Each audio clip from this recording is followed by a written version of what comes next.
Hello friends, myself Dr. Jyoti Shegokar. I welcome you all in my YouTube channel Dr. Jyoti Dumare Shegokar, which is made totally for study of engineering chemistry.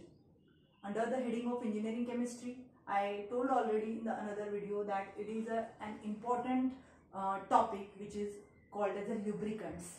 So we have seen the properties of lubricants, different type of mechanisms which are carried under the heading of lubricant. So today we will see what is the classification of lubricants, how they are classified. So lubricants, as we know, it is a substance which is introduced in between two moving or sliding surfaces when there are two types of motions, translatory and rotatory. So when two different parts of which are made by metal, they are in contact with each other, and at the same time they are having load, at the same time they are having a pressure, at the same time there will be creation of heat or temperature, they are in motion. So there is obviously formation of that property which is created, which is called as a friction. So to minimize the friction, to reduce the friction, the particular substance is introduced in between two surfaces, that is called as a lubricant.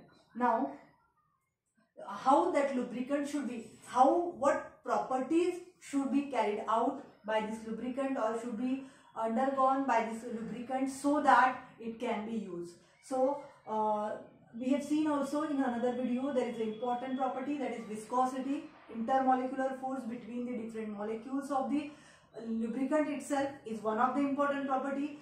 Because of that viscosity there is a good working or operating that particular mechanism is going on. Okay.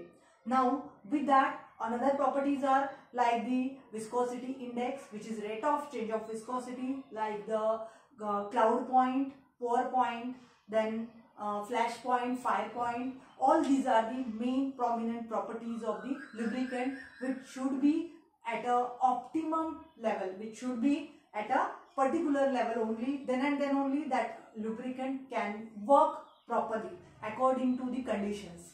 Now there are mainly three types of lubricants. Number one, liquid lubricant. Generally liquid lubricant is used, and there is an important mechanism which is called as a fluid lubrication or hydrodynamic lubrication, or it is also called as a thick film lubrication. In that type of lubrication there is a use of liquid type of lubricants which are particularly lubricating oils. So examples, there are number of examples like vegetable oils, like animal oils, mineral oils.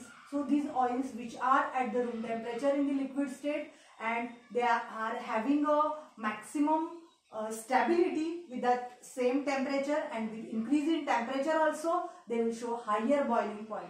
So there I have already written here that lubricant, liquid lubricant, it must have a higher boiling point. This BP is there for boiling point. So whenever there is a higher boiling point, that can be used. So higher boiling point, so that it will remain in the liquid state for a long time, for a up to higher temperature also. So higher boiling point, low freezing point, FP for freezing point, so that it should not be freezed, it should not converted into solid state. So there should be the liquid state itself. So it should have, must have low freezing point. Then high resistance to oxidation and heat. When oxidation means reaction with oxygen, reaction with a different environmental components, if it occurs already, so it will be difficult because it squeezes out, sometimes it just get dried. So that should not happen. For that, high resistance must be there to the oxidation as well as heat. Then non-corrosive properties. Sometimes what happens, we use generally lubricant for the purpose of what? For the purpose of decreasing corrosion, for the purpose of totally removing or preventing corrosion. But when the oil itself is having a corrosive nature, so it will be again difficult. So it must not have a corrosive property. So it should be non-corrosive property. Then stability to decomposition.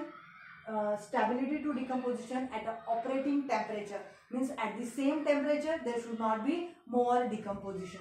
So these are all the properties which should be or which must be there in the liquid lubricant, which is a lubricating oils particularly. So which is generally useful in the thick film or fluid film lubrication. Now second that I will write here is a solid, or before that we will see semi-solid lubricants. Semi-solid lubricants. So under these semi-solid lubricants there are simply main example is a grease. Grease is a very important example of a semi-solid lubricant. With that another is a palm oil. So these type of lubricants are made by adding some thickening agents. So that it should not be totally liquid or it should not be totally solid. So semi-solid lubricants. So grease, you might have heard this word number of times because this is used for a lot, means in different industrial level as well as in the college level, in the laboratories, the grease is used as a lubricant. So this is a semi-solid lubricant. Now third is the solid lubricant. Solid lubricant, it is generally used in the type of mechanism which is a boundary lubrication, where there is a very high load, where there is a very high pressure. The solid lubricant is used. And here those lubricant which is in solid state at a room temperature and will be there at up to high temperature in the same solid state, that is the solid lubricant. Here examples of solid lubricant are molybdenum disulfide, MOS2. O is small oxygen. So MO, that is molybdenum disulfide, as well as with this graphite is another example. So graphite is used there as a solid lubricant. So these solid lubricants should have a higher power to remaining in the solid state, while generally these solid lubricants are used by mixing with water or sometimes by mixing with oil. So they are mixed with oil and water and then they are been used.